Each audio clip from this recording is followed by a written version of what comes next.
Good morning. I hope you're doing well. We're going to finish on pretty good speed the rest of this chapter. From here on in, this stuff is mostly just informational on organic chemistry. And I'm hoping that by the end of the day, we'll start a review for the midterm exam, which is going to be next week. So without further ado, let's go back to what we left with on Monday. And on Monday, we looked at how you can have a double bond, and double bonds with their sigma, neat in the middle, and pi on the top. That pi is an attractive target for diatomics. And a diatomic in this context is just literally two atoms. And those two atoms will come in and attack that double bond. So bromine, H2, HCl, HBr, even H2O, which is like H and OH, all of those have like two species. And one will be on the left side where the double bond was, and the other one will be on the right side where the double bond was. This is what we call addition across a double bond, and it's a very common kind of organic compound. So if you have a double or even a triple bond, those pi electrons are going to be used up, making then these kind of compounds. You're turning an sp2 trigonal planar into an sp3 tetrahedral system, and it shows you one of the things that double bonds can do. This is the molecules of bromine gas undergo an addition reaction with the carbon-carbon double bonds in bacon fat, causing consumption of the bromine gas. This is an example of how you can react a piece of bacon, and why people do this, I have no idea, but they're using it with bromine, all right? And the bromine, the fat in the bacon has double bonds. And so in this case, the diatomic, the dibromine, will add across it. Now, bromine has kind of a yellow color when it's in its vapor phase, so you can see in this reaction that now it's reacted, and the bacon looks a little bit more pale. So that pale is another indication then that you've got something happening. Atoms of hydrogen gas undergo an addition reaction with the carbon-carbon double bonds of propene, changing the molecule into propane. This example is by far the most popular, if you will, use, I would argue, of addition reactions. And in this context, they're taking a double bond of propene, they're adding hydrogen to it, and they're making propane.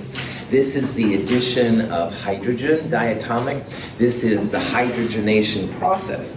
And somebody, Christian, I think, but I don't remember, I can't remember, I had for breakfast this morning, was asking on Monday before we left about hydrogenation, and that's totally what this is all about. You can take a unsaturated fat, which is a fat with a double bond in it, add hydrogen across it, and make the fats hydrogenated, which means they should, anyway, all be sp3. But the problem with hydrogenated fats a lot of times is that the hydrogenation isn't 100%. So if you had 100 double bonds, maybe 99 of them transform, but not all of them. And the ones that are left are often the trans fats, the ones that are bad for our bodies. So a lot of times you'll see partially hydrogenated. That means that they tried to hydrogenate all of the double bonds, but the process is usually inefficient. By the way, new uses of how they describe these things on the back of labels will sometimes say hydrogenated, but I'm skeptical as a scientist that it's 100%. I think it's less than 100%, and I think anytime you see a hydrogenated fat, you should be a little leery that it might have some trans stuff in it. How much energy is put together for the reactants? You could figure it out, Dimitri. Bonds broken minus bonds formed. And that would be something we could do like from chapter 7. I have no idea on top of my head. But that's something that I would encourage you to check out, yeah. Do it yourself, yeah. DIY. In the substitution reaction of glycerol with nitric acid, hydrogen atoms on the glycerol are replaced by the nitro group to produce nitroglycerin and water.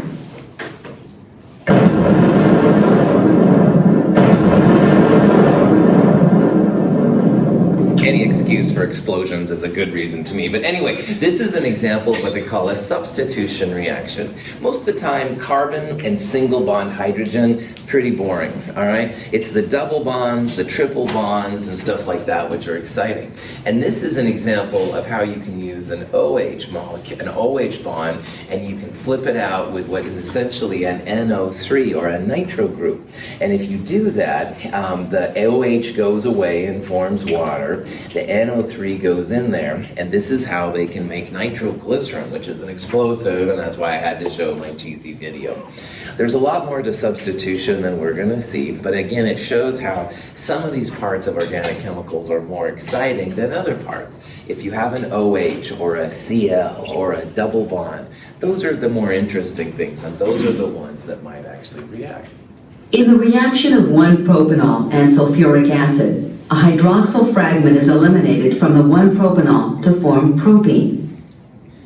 If you have an alcohol, you can make a double bond by adding a little bit of acid, and the acid isn't used up. Like you can see, it's plus H plus, and H plus appears again. H plus catalyzes this reaction. So you can turn an alcohol into an alkene by adding a little bit of acid.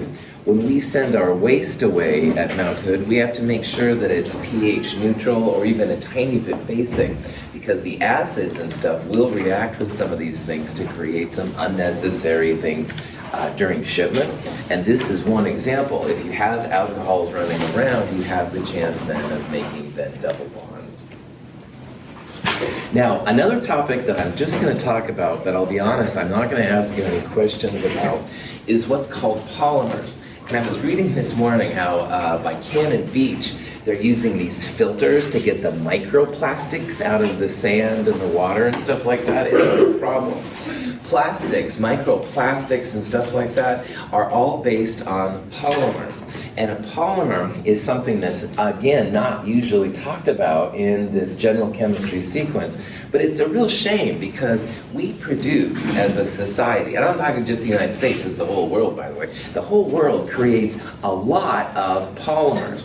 And roughly, all right, for every person in the United States, they create 150 kilograms of polymers. So this is a huge, huge area, right? This is more than making sodium chloride or something like that, but people don't usually talk about it. So I want to at least talk about what a polymer is.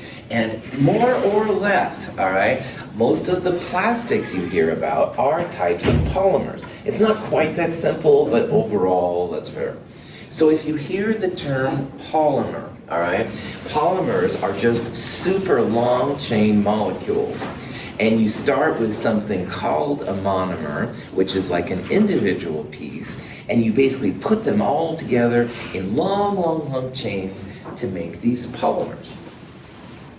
So polymer, poly means many, and mer is like an individual piece. So if you hear about a polymer, it just means many parts put together. This is kind of a general structure for one of the most common plastics, polyethylene. And polyethylene comes from ethylene. Ethylene is the common name for ethene, carbon-carbon double bonds with hydrogens all around. And if you break that pi bond, the pi bond of the first polyethylene is able to bond with another ethylene. And they go on and on and on until you have N units altogether. And the N number can be like hundreds of thousands or even millions. So these things just go on and on and on and on and on forever. So if you hear about a polymer, which is again almost all plastics, all right, you start with some small unit, a monomer, a mer unit, and they're combined to make many units altogether, or a polymer. The masses, the molar masses of these polymers are usually just huge, all right? They're like 1,000,000 grams per mole or more, all right? They're very, very big. And again, they're used for all the plastics, well, almost all the plastics. Fabrics, Teflon, all right, contact lenses, if you're wearing them, you've got it. My remote control and stuff, probably a lot of my phone. So it's a huge field with lots of different pieces around it. And knowing how to control plastics is a big part of polymer chemistry. There's two main ways that people make these polymers. We'll talk about them both briefly. Then they're called addition reactions and condensation reactions. Addition polymerization begins when an organic peroxide produces free radicals. These can react with a monomer to produce another free radical. This unstable intermediate can react with a second monomer to form a larger species. Eventually, a polymer chain grows. The chain can grow to contain many thousands of monomer units. A termination step seals the reactive end of the growing chain. One possible termination is the coupling of two chains. Oxygen-oxygen bonds are usually really unstable, like hydrogen peroxide. And so what happens is it's not hard to break them apart. And when you do that, you end up with paramagnetic oxygen, two of them. And each of those can do things like attack a double bond, like here in ethene. And when it attacks, it makes a regular bond on one side, but then on the other side, that paramagnetic piece is like over there. And that reacts with another ethylene to make another paramagnetic piece, and et cetera, et cetera, et cetera. And so finally, you've got these really long chains with paramagnetic ends. They come together to make a regular bond, and voila, the polymer is created. The polymers are huge, all right? They're a lot of times take like 360,000 of these ethylene units and putting them together, so pretty massive. And again, the molar masses are quite large. Here's a better example of a process that I looked up one time. This compound right here is called benzyl peroxide. It comes from benzoic acid, which we'll talk about in lab, which is just a C double bond OO with a hydrogen right there. And if you strip the hydrogens away, you can make this benzyl peroxide stuff. And this is what they sometimes use with acne medication too, by the way. But anyway, if you heat benzyl peroxide up, it breaks that oxygen-oxygen bond, and that you end up with a paramagnetic oxygen, and it's resonance stabilized, et cetera, and there's two of them. And this is what you need for one of these kind of reactions to kind of get it started. So once you have this paramagnetic initiator, then that paramagnetic piece can react with the ethylene or ethene units. And again, it's the pi bond which is reactive. So the pi electron, that pair, kind of splits up. And the one electron goes with this oxygen to make a normal oxygen-carbon bond. But the other electron is now by itself, and it's on the end. So this piece now is ready to react with more ethylene units and keep the party going. So this paramagnetic part reacts with another one. You end up with another piece on the end of it. So notice that you can have N of these units. After it reacts again, you have N plus 1. And it keeps going and going and going. And then finally, there's different ways that it'll stop, but you need to have that paramagnetic piece react with another paramagnetic piece. So in this case, they're using that other benzyl peroxide part. It binds with that. It makes a normal carbon-oxygen bond. Diamagnetic bonds, usually less reactive, more stable. And voila, you end up with a polymer. So controlling these is really important and a big part of our society. Linear high-density polyethylene is usually abbreviated HDPE, and that's one of the plastics you can recycle, by the way. We'll talk about it. But if you have it, notice how all of these little monomer units are just all aligned in the same direction, so they stack well, all right? Like this piece is on top of another piece and stuff. So it's a higher density plastic. On the other hand, you can have the low-density polyethylene or the different cross-link versions. They have different densities. Some of them will float in water, some of them will sink in water, but this is one way we'll see that you can actually separate them. All of these plastics have a lot of space inside them, and if you use the right solvent, you can actually knock them way down. This is kind of a silly but fun thing to do. If you have those little peanuts, they sometimes ship things in, and you add acetone, acetone's able to get that extra space inside condensed. So this huge amount of the peanuts will just shrink down to nothing in the right kind of pieces. And if you're shipping something, you want to have something that can absorb some energy, but it's also kind of fun then to see how much empty space there is. There's another way to make polymers that's called a condensation reaction. And condensation is apparently more helpful to making products and stuff than the other kind. I just want to talk about it real fast, like I said. The polymers and the plastics that come out of this type are usually more diverse, so you have more types of units, possibilities coming out. So like contact lenses are made through a condensation polymerization reaction because you need to have the right kind of material for your eyes and magnification and stuff like that. So we're just going to show some examples of how this works. Nylon, the same nylon of nylons and stuff, anyway, was the first of these reactions that gained notoriety in the 50s. And since then, they've expanded it to a whole bunch of different things. Ethylene glycol and terephthalic acid can react with each other at both ends of either molecule. The reaction produces a molecule of water and allows the bonding of the remaining molecules.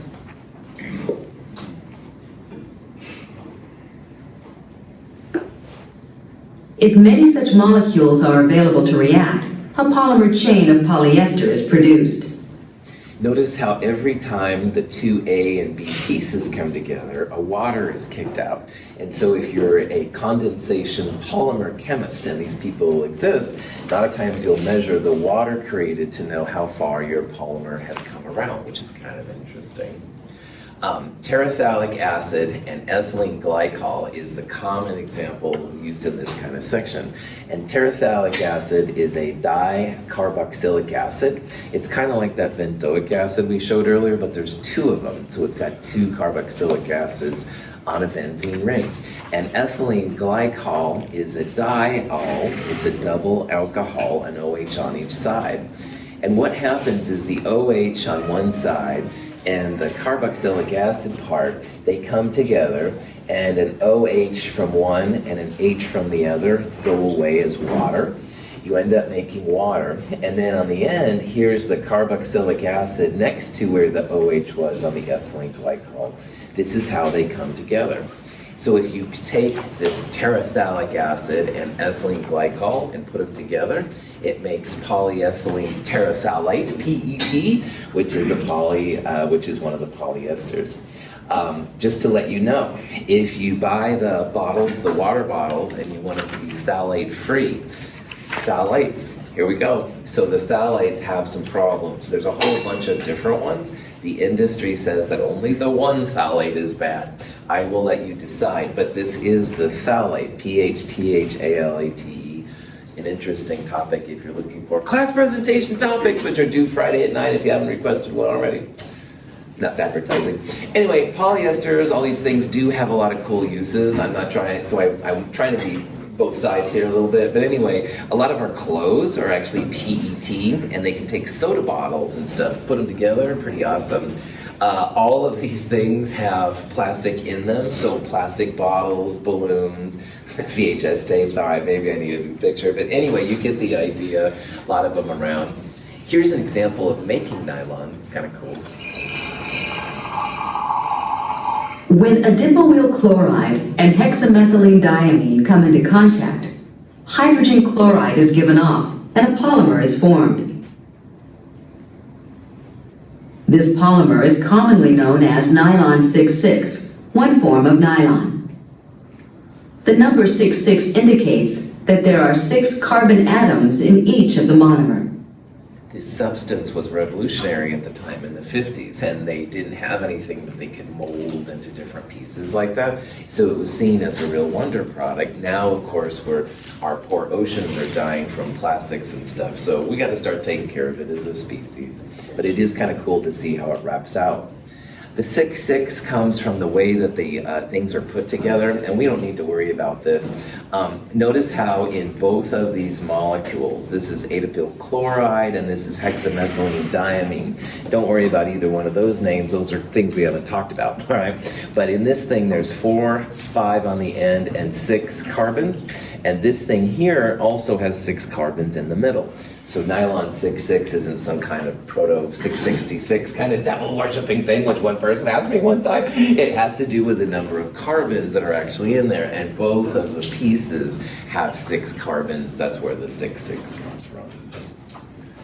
All right, lots of examples of polymers. All right, Teflon, all right, which is a lot of these things have yays and nays, but Teflon has created the cooking gear that stuff doesn't stick to. Although if you watch that movie that came out recently, there's problems. But anyway, it's polyterafluoroethylene. Fabrics, milk and soda bottles, styrofoam, saran wrap is another one, contact lenses and stuff are good. So again, a lot of these things we use all the time, all right, around us a lot. If nothing else, just to leave you with something kind of fun, Bubblegum is actually a copolymer. Woohoo! So I was chewing gum when I came in, although it really wasn't bubblegum. But anyway, if you take compound styrene and butadiene, this is a diene. It's 2 double bonds. But means 1, 2, 3, 4. So butadiene here. This is styrene. That's a compound we haven't talked about. It's a benzene with basically an ethylene part on it. But anyway, if you combine those, this is one of the ways they make bubblegum. All right. Slime. I'm trying to leave it on. Anyway, slime, if you ever played with it, it's kind of gross, and I'm anal retentive, so I haven't played with it that much. But anyway, this is another example of a type of a plastic, all right? You take these different ones, link them together, makes kind of fun. Yeah. Well, does school glue be considered a polymer?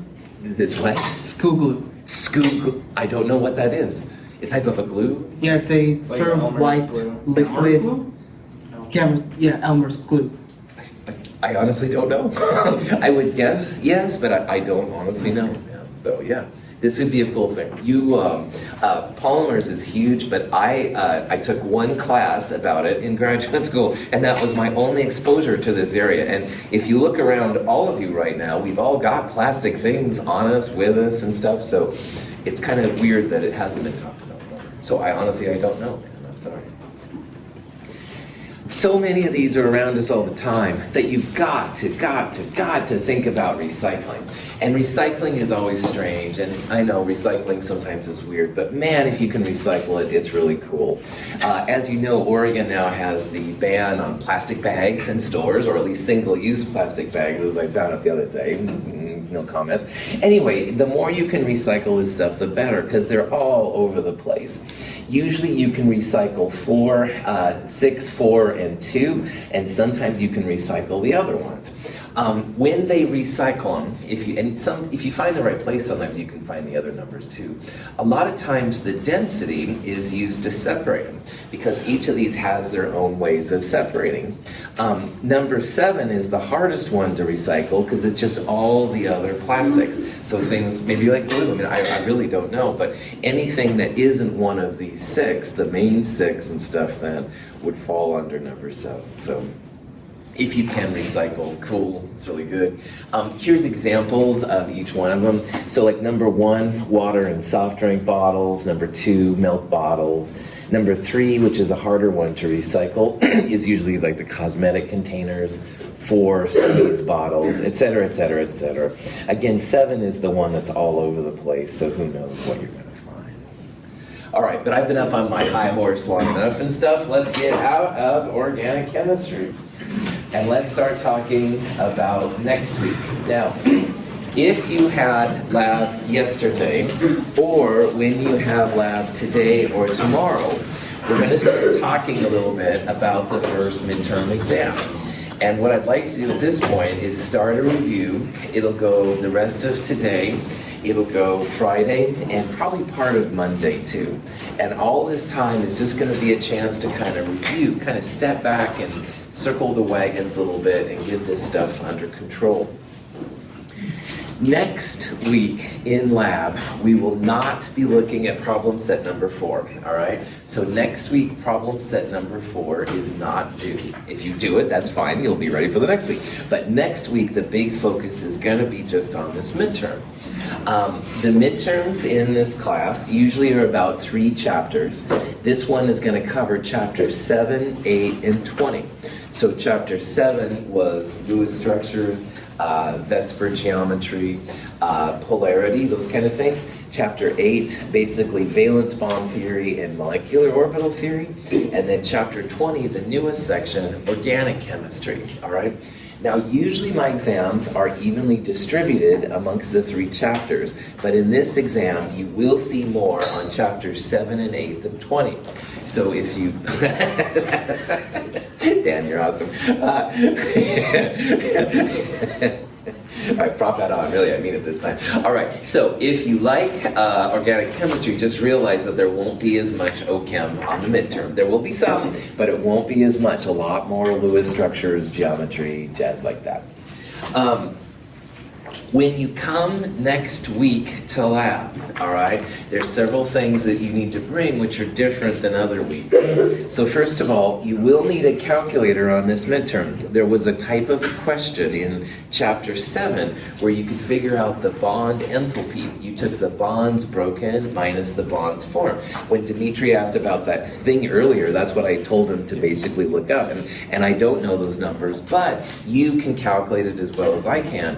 Look at the Lewis structures, bonds broken, i.e. bonds of the reactants, minus bonds that you form, bonds of the product, and you can figure out the energies. You will need a calculator for that part. There's not going to be a lot of calculator use on this midterm, but that is something that will happen. You'll need a pencil for the Scantron. Scantrons available in the bookstore, all right? Scantrons, there's several types in the bookstore. Make sure that your Scantron has 100 questions total. So 50 questions on the front, 50 questions on the back. And again, there's several versions in the bookstore, and I don't care which one you get. Just make sure that your Scantron has 100 questions total. Get a couple of them while you're there, all right? You'll need a couple more throughout the term. It keeps you from having to go back all the time, stuff like that. And also, if you have Tuesday mornings lab or Thursday mornings lab, man, get it the day before, because I don't believe the bookstore opens until 8 o'clock, and I don't want you to have to go down and wait in line or something to buy your Scantron while you could be working on the midterm. So in the morning classes, definitely get it before the day of the exam, otherwise you'll be sitting down there in class. This week in lab, we're going to complete the organic chemistry lab. That will be due next week at the time of your midterm. So again, those of you that had lab yesterday, we worked on it. Those of you that have lab today or tomorrow, will work on it during that time. But bring the completed OChem lab with you next week.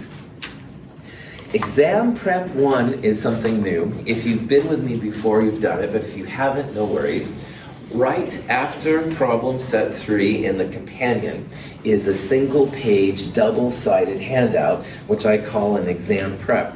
And I usually want one of these done before each exam. Exam preps all have similar formats. There's usually about 5 questions. A question is given, and the answer is provided. And your goal is just to show your work how you go from the question to the answer. And I'm hoping that these are not too big of a deal for you, all right? Because this should be stuff that we've looked at. But you look at question number 3 and you're like, what the? All right, don't worry. Reach out to me or talk to the tutors and stuff like that. Make sure that you know how to do these things before the midterm. These will be, I'm asking these questions for a reason to try and get you ready. And if you don't know how to do it and stuff, then let me know. Sergio. Is there going to be a lab after the midterm, or is there going to be a lab? Yes. Before we talk about that real fast, I want to highlight the exam prep again. So again, exam prep right after problem set 3, it'll be on the website. Questions on that? Okay. And yes, back to Sergio's question, there is a lab, and it's one of the best labs of Chem 221 through Chem 223. You will absolutely need your both safety goggles and your lab notebook. We're going to be collecting data. We're going to have flames. You're going to have pressurized systems, all kinds of stuff. So again, next week, bring your goggles, bring your lab notebook. You'll get a stamp in your lab notebook before you leave. This kind of stuff. It's a cool lab. Oh yeah. All right, getting too excited there right now. All right, so calculator, pencil, Scantron with 100 questions total. The completed OChem lab from this week, you'll turn in next week. Exam prep 1, and definitely like Sergio asked about, bring both safety goggles and your lab notebook. We're gonna have a good one next week. All right, now the midterm itself, the format. If you've had an exam from me before, you know, but not everybody in here has. So the midterm itself will have 20 multiple choice questions, and each of the multiple choice question has 5 possible answers. So the Scantron will be used for the 20 multiple choice questions part. Also at the end, there are 4 show your work questions. And these will have things that I actually want to see how you set up the problem and stuff like that. The midterm is about 2 hours in length. And again, like Sergio asked about, which was cool, there will be a lab afterwards, but there'll be time to take a break and stuff before we do the lab. You'll take the exam next week, all right, in your regular lab section. And if all goes well, I'll return your exams to you the following Friday. So that would be a week from this Friday during lecture, this time right now. And that will have stapled to the back what I call a summary sheet. And a summary sheet is just what your grade would be at this point if I was to get it. And when you get your summary sheet, please check it out, all right? Make sure that the scores on there are the scores you actually got. That's important. It'll say on there if you're missing a lab. And remember, you can turn in late labs, that's not a problem, and you still get that lab completion bonus at the end. So if you are missing a lab, get the labs into me and stuff. That would be cool. Again, that's assuming all goes well, but they should be returned then a week from this Friday in lecture. Any questions, this kind of stuff? There is a couple of sample midterms for you to check out. The one that's the best one is in your companion, and it's also online. It's an actual exam I gave a few years ago, and you can use that as a study guide. So you can actually, like, quote unquote, take the exam. The answers are given at the end. If your answers aren't matching with my answer, that would be something to ask me or the tutors about and stuff. There's also a web version of an exam that's kind of cool. There's handouts and stuff like that. I'll send an email probably Thursday with more resources like how to study for the midterm. Questions? Yeah. So just to clarify, the next 2 to 3 lecture periods are going to be focused just on studying? Yeah, absolutely, Garrett. So like the rest of today, definitely Friday, and probably most, if not all of Monday. That's right. Yeah, absolutely right. Other questions? All right. So what we're going to do now then is just start like a review session like Garrett asked about. In this is an iClicker review. I'm going to give you like exam quality questions, and each of the questions I ask will have 5 possible answers. So if you have your iClicker, you can absolutely participate, pick the right one. We'll talk about what the right answer is. But even if you don't have an iClicker, no worries. Just jot down on paper what you think the answer is, and then we'll see how your answers are from there. Okay, so without further ado, let's do it. So here's an example of a type of a problem. Oh, I said there were 5 and this one has only 4, so good job, Michael. But anyway, prop that back on. See if you can figure out which of those is not a correct Lewis dot structure. So this would be something kind of back to chapter 7, the first section. See if you can figure out which of those is not correct.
So you guys are rocking this question, that's awesome.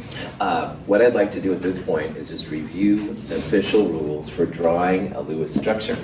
And let's start with the first one, N2. So when you're drawing a Lewis structure, you need to think about valence electrons, you need to think about the central atom. This one doesn't really have one, but normally that's a problem. And you then need to think about things like the period 2 can only have up to 4 bonds. Period 3 and later can have more than 4 and stuff. Those are the things to think about. So for nitrogen, how many valence electrons in a nitrogen atom? 5, that's right. And there's 2 of them. So that means we have 10 valence electrons. And I usually divide it by 2. There's going to be 5 pairs around, 5 pairs to put in this molecule. And with N2, it's not that exciting. You could have an N and an N. You need to draw a sigma bond to connect those 2 atoms together. That's one of my 5 pairs, so I have 4 pairs left. With the remaining pairs, you make octets on the outside atoms first, and if you have any left over, you would put them on the inside. This one doesn't have any for the inside, so we'll just put them on the outside. So with the 4 pairs left, 1, 2, 3, this would give this nitrogen an octet. Octet means it has 4 pairs. Octet, 4 pairs, 2 electrons per pair, 8 electrons. That's where the octet comes from. This nitrogen is quote unquote happy. That's like the minimum level that nitrogen needs. You have to have an octet. However, we only have enough for 1 pair on the other one. So that nitrogen does not have an octet. It has 1 lone pair and 1 bonding pair. And that nitrogen needs to have an octet. That's like the minimum kind of thing it needs. Boron, beryllium, aluminum, those are the only atoms that can go under the octet, all right? Nitrogen, carbon, oxygen, fluorine, sulfur, etc., those guys have to have at least an octet. So in this kind of situation then, because this one doesn't have an octet, that's when you start making multiple bonds. So if you erase this lone pair, you can make a second bonding pair. This nitrogen still has an octet. Now it's 2 lone pairs and 2 bonding pairs, but it still has 4. This nitrogen has 1, 2, 3 pairs, so it's better, but it still doesn't have an octet. So like most of you saw then, if you make a triple bond, that's going to be nitrogen in its happy place. And happy here means nitrogen has 1, 2, 3, 4 pairs around it, so that's good. This is a good Lewis structure. Formal charges are always something you should think about. Nitrogen has 1, 2 from the lone pair, 3, 4, 5 from the bonding pair, like 5 pieces around it, and it wants to have 5, that's what the group number is. Formal charges of 0. This is a good structure. Questions on the process? Okay. If you go to the second one, it's NO negative 1. So again, count up your valence electrons. Nitrogen is 5, oxygen is 6. And remember that negative means to add, and positive means you take away. It's kind of the opposite of what you might think. So this means you have an extra electron. You're going to have 12 valence electrons, or 6 pairs. So nitrogen and oxygen, put them next to each other. There's not really like a central one. And like before, we'll have a sigma bond, connecting the outer to the inner. 5 pairs left. Oxygen is more electronegative than nitrogen.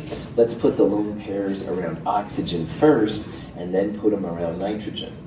So 1, 2, 3, all right, is going to give this oxygen an octet. 4, 5. And now if you count, 1, 2, 3, 4, 5, 6. I've done all my pairs. Nitrogen only has 3 pairs. I need to make a double bond. What the? NO in the diagram on the slide there has a triple bond. This one right here, everything has an octet, all right? The negative is unfortunately on the nitrogen, but in order to give it the octet, this is what it happens. This is the structure for NO minus, and you can see that it's different than the structure up there. How many fewer electrons does this Lewis structure have relative to this one? 2, that's right. Like if you took away a lone pair from nitrogen here, Now you'd have to make a triple bond across there. So we can make this structure by taking away 2 electrons. So that structure up there is not NO minus, it's NO plus 1. It's got a weird number of electrons. So this structure is not correct. NO minus would be a double bond. That's what we just figured out. If you have NO plus 1, you've got it.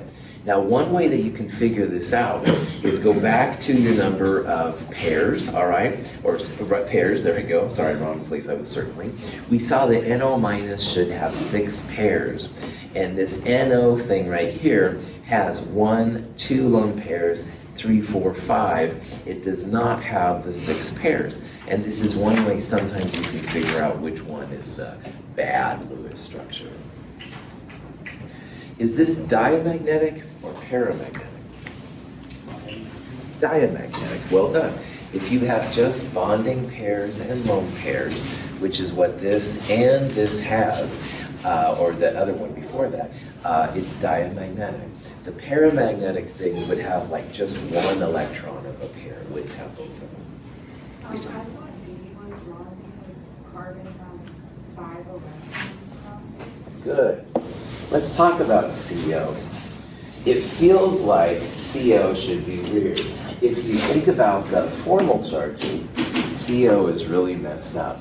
So let's do the process. Carbon is 4, oxygen is 6, add them together, 10, divide by 2, 5 pairs. Carbon and oxygen, one of the pairs connects the 2. Put them around oxygen first, and if there's any left over, put it on carbon. So 1, 2, 3, 4, 5 would be the initial structure. Just like before, make sure that everything has an octet. Now, oxygen does have the octet, but does carbon have an octet? No, right on. Carbon has just 2 of the 4 pairs it has. And Alicia, even before you think about formal charges, you've got to give these guys like 4 pairs around them, all right? The only ones that can go less would be beryllium, boron, aluminum. Like if this was beryllium, totally cool to go. But carbon needs its octet. So when you do this, Alicia, you do end up taking away 2 of the lone pairs. You make this structure. It's super ugly, all right? Your oxygen is a positive 1 formal charge, and your carbon is a negative 1. But this is the only way that you can get everything in an octet. So your question is awesome. Octet trumps the formal charges, all right? Great question, yes. So since all of them seem to have an octet, then can we just use the formal charges to determine which one's wrong? Oh, if you did that, all right, like you'd see like this was positive or negative 1 and positive 1. These would all be 0. These would be 0. Over here, you would have 1, 2, 3, 4, 5, and it wants 6. So this would be positive 1, that would be 0. So that would work. That would work, Dimitri, you bet. Like if you look at the oxygen and NO here would be positive 1, and nitrogen would be 0, so it wouldn't match up to the negative 1. Yep, that would work, you bet. Are we going to go into at some point the examples of specifically have boron, beryllium, or aluminum in Lewis dot structures and kind of like when to play with those and like when to do octets and when to do. Right on. So I would just be aware that if you see those, they can go under. I honestly don't know, Garrett, if I have examples of it or not, man. But in chapter 7, we went through some examples in lecture. Okay, just realize that like BCl3, it doesn't need a double bond. All right, and that's where a lot of times people get tripped up, man. Those guys can go under. Like all of these on this example needed an octet. All right. Honestly, I don't know if I have examples of it or not, man. Cool. Great question. Yeah. A lot of questions. Here's another type of a problem. Same kind of thing. See if you can figure out which of these is not a correct Lewis dot structure. So look at these. One of them is weird.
You could absolutely like draw these Lewis structures out, same kind of process as before. But this kind of goes back to what we were talking about earlier. So like we talked about, and Garrett asked about, like boron, beryllium, aluminum can go under the octet. But if you have period 2 elements, and just to reflect, period 2 starts at lithium and it goes over to neon. All of those elements can never go more than an octet, which means 4 pairs, all right? So what I mean by that, carbon here has 1, 2 from the double, 3, 4 pairs, that's good, all right? Oxygen, 1, 2 lone pairs and 2 bonding pairs for 4. So carbon and oxygen both have 4, that's good. And hydrogen can only handle 1. But if you look here, and that's what a lot of you saw, which was outstanding, nitrogen here has 1, 2, 3, 4, 5 bonds. And 5 bonds is not something that any of those atoms can do. Nitrogen, carbon, oxygen, fluorine, limited to 4 bonds, all right, all the time. Your formal charges look good, all right? Like this would be some kind of a nitrogen with formal charges 0, but that's really ugly. Your oxygen here is also kind of tweaked, all right? Your oxygen here has 1, 2, 3, 4, 5 bonds as well. Oxygen is also unhappy in this structure. So look for the 4 bonds. If this was phosphorus, it could fly, all right? Nitrogen is not though phosphorus. Those second period elements cannot go more than 4 pairs. Is that cool? Sweet. Formal charges will help you to find the best structure. And in Dimitri's case, he was even using it to figure out the Lewis structures, which was cool. See if you can figure out what the formal charges are on the double bonded oxygen, the carbon, and the single bonded oxygen.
Yeah, I think I understand your question, and you can quickly see that carbon is true. So I think your answer is okay. I'll talk with you. All right. This is an ion. It has a -1 charge. And so one thing you have to do is that all the formal charges of all the atoms must equal the ionic charge. And your hydrogen has just 1 bond, so it's going to be 0. But the other ones together have to equal -1. So answer A is not going to fly here, because 0 plus 0 plus 0 and 0 is not going to equal -1. That's one way to kind of check yourself as to what's going on. Now, Brian just asked about carbon.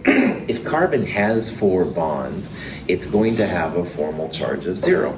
The formal way to figure out formal charges, group number minus lone pair electrons minus bonds.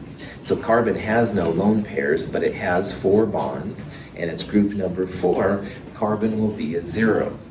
And then, like we've been talking about in the OChem section, oxygen is happy with a formal charge of 0 when it has either a double bond and 2 lone pairs or 2 single bonds and 2 lone pairs. This oxygen, group number 6, minus 4 lone pair electrons, minus 2 from the bonds. This oxygen is going to be 0. But this one is not a standard weight of oxygen. It's group number 6, -6 lone pair electrons, -1. This one is going to be the source of -1. So hopefully you can all see then that this is the -1 oxygen. And if you add up all of these formal charges, it's going to give you the charge on the formate ion, which is -1. You can go group number minus lone pair electrons minus 1/2 bonding pair electrons, or you can subtract the number of bonds. Either way, there's more than one way to do these. Carbon with 4 bonds, probably can ignore it, absolutely. Questions? All right. We will do more of this on Friday. Have a wonderful day.